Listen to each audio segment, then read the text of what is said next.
another edition of Near Mint Musings, and this is part 2 of my ongoing saga in which I reveal the fruits of the sale of my Luke Skywalker rookie card. If you have not watched part 1, I did that about 3 weeks ago-ish, where I showed the first card that I used the profits from that sale to get a 1972 PSA DNA certified on-card auto of one Willie Mays.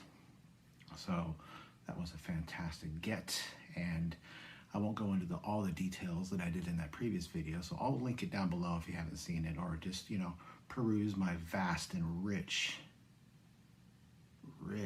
history of videos in my diverse catalog. And you'll see it in there about 3 weeks ago. Anyways, about, months ago, beginning of this year, I sold my SGC 9.5 Luke Skywalker for a good sum of money, a lot more than what I paid for it, and decided to use most of that money to put it into a fund for my daughter for when she turns 18. And the rest of it, I wanted to, get something back for me. Being the good dad that I am, I ended up getting 3 cards. This is part 2. So in this one, and all 3 of them are Hall of Famers, and all of them are autographs. So I'm going to turn the camera around here in a moment, and we're going to show you the second card that I got. This is the one that I still have of Luke Skywalker. I feel like I need to always bring this one up because this is the one that my dad and I pack pulled back in 1978. So this one I will always keep. This one means a lot to me. Someday I'll get it graded, but for now, this is going to be the centerpiece of my Star Wars collection, and super happy to have that. So we're going to turn the camera around, and we're going to look at a true Latin legend in baseball, and a card that I am over the moon to have. So let's check it out. All right, so here we go. So the second card that I was able to procure from the sale of that Luke Skywalker is a really important piece in my collection. As some of you know, I've been collecting a lot of Latin American players, predominantly vintage, trying to dip into the rich history of Latin players as they've come into the leagues. A lot of them, having their genesis in the Negro leagues, and then, a lot of players from Cuba, and obviously from the Dominican Republic, from Puerto Rico, other Central American countries, from Mexico, and so on and so forth. And this piece is really at the cornerstone, one of the cornerstones of my Latin American PC. I'll show it to you now. This is a player that many of you maybe have never heard of, and I'm going to highlight some of this gentleman's career milestones and what he's meant to the game, not only as a Latin player, but just a player in general, that the things that he's brought to the game can't be understated. And this is a 1928 exhibits of Adolfo or Dolph LUQUE. Get that back so you can see the whole thing. As you can see, this is an on-card auto, 1928 exhibits. As far as I know, there are no cards older that have a certified signature on them of Dolph LUQUE. He has a 1922, I think an E120 caramel card, American caramel. So he has a couple of older cards. He also has I think a 1913 cut card. But this was by far his most beautiful card, in my opinion, and the one that I would have wanted to get a signature on. So when I saw this, I messaged the seller, and we came to a mutual agreement on the price. Wasn't cheap, because this is, pretty one of a kind, pretty rare. Let me tell you a few things about Dolph LUQUE. Let me get him set up here. We'll talk about him for a minute, shall we? I'm going to rattle off some stats about him. He was born in Havana, Cuba in August of 1890. He was a Cuban starting pitcher in the major leagues from 1914 to 1935. He's currently enshrined in the Cuban Baseball Hall of Fame and the Cincinnati Reds Hall of Fame, as well as the Mexican Baseball Hall of Fame. LUQUE was not only the first Latino pitcher in the majors, so he is the first Latin pitcher to ever play in the major leagues, but he was also the first to win a World Series as a Latin pitcher and the first to lead the leagues in wins and shutouts.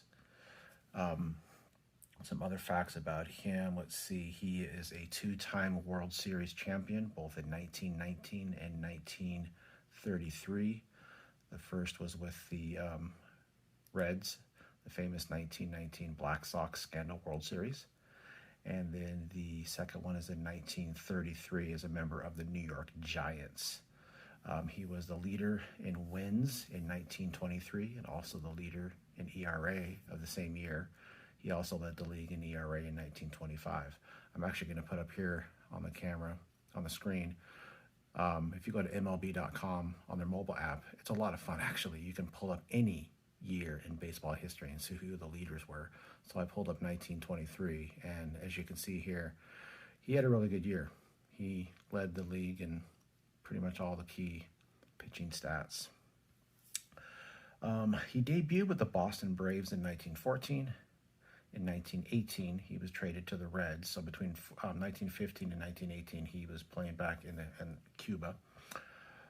He started with the Reds in 1918. He played for them for 12 seasons, most notably in the 1919 World Series that I mentioned. He played for the Brooklyn Robins / Dodgers in 1930 and 31, and with the New York Giants from 32 to 35. He was with the Giants in the 33 World Series, like I mentioned, and pitching in relief, he won the fifth and final game over my beloved Washington Senators. Thus, at the time, at age 43, was the oldest pitcher ever to win a World Series game. He ended his career with 194 wins and a 3.24 ERA. What are some other stats that I can throw at you? Well, one of the things that I guess I should mention about him, and maybe some of you already asked, well, how is a Latin player playing in baseball back then when that was obviously, unfortunately, frowned upon? Most of the Latin players at that time had to play in the Negro Leagues. Well, he was a blue-eyed, fair-skinned, white Cuban, and he was one of several white Cubans to make it to the major leagues at a time when non-whites were excluded. Between 1911 and 1929, 17 Cuban-born Caucasian players played in the major leagues. Many of them, including LUQUE, also played in the Negro Leagues with integrated teams from Cuba. He played for the Cuban Stars in 1912 and the Long Branch Cubans in 1913 before signing with organized baseball with the Braves in 1914. LUQUE was also known to have a temper. When he was with the Brooklyn Dodgers, this is actually a really funny story. I'm going to read this to you.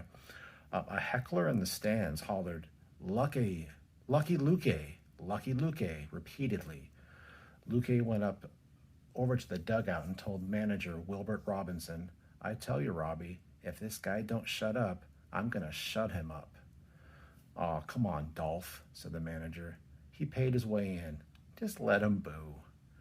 Just then, the heckler spotted the rotund manager Robinson and yelled, "Hey, fat belly!" Robinson then turned to Dolph and said, "Okay, Dolph, go ahead and clobber the jerk."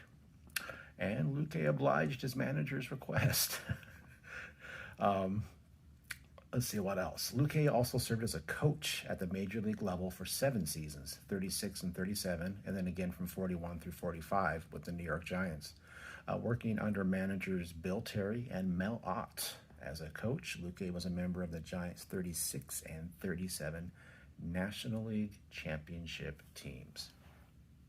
Also in between, he managed in the Mexican League for about 10 years and wrapped up coaching in the early 50s with the Havana Cubans.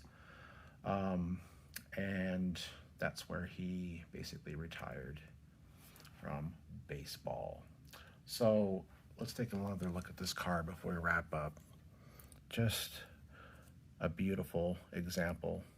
I mean, just a stoic looking card in a pose of Adolphe Luque, the Cincinnati Reds.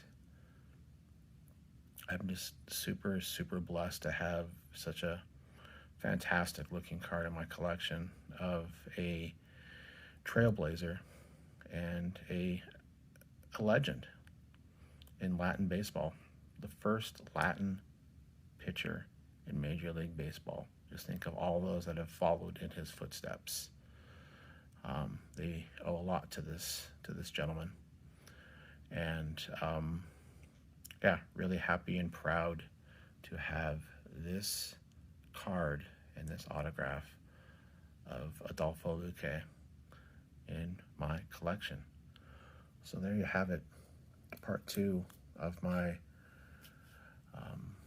Luke Skywalker sale. I think I'm going to call this chapter From Luke to Luque.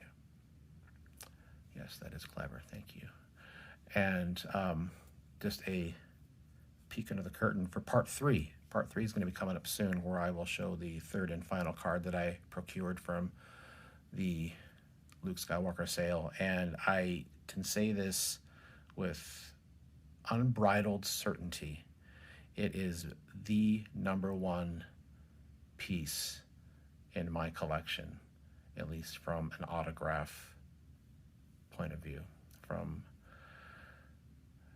just I can't say enough about it, so I'm not going to say anything about it right now, but it's intense, and I am really, really excited. It's been really hard not be able to show it to all of you yet. I haven't really revealed it to anybody, and I've had it for months, so that's going to be coming up here probably in the following week. So I'm really excited to show that to you guys and walk you through the story of that one. So I appreciate you all for watching. Thank you so much for the support that you've given me and my channel. It means the world to me, and I hope you're all doing well. I appreciate each and every one of you, and have a good one.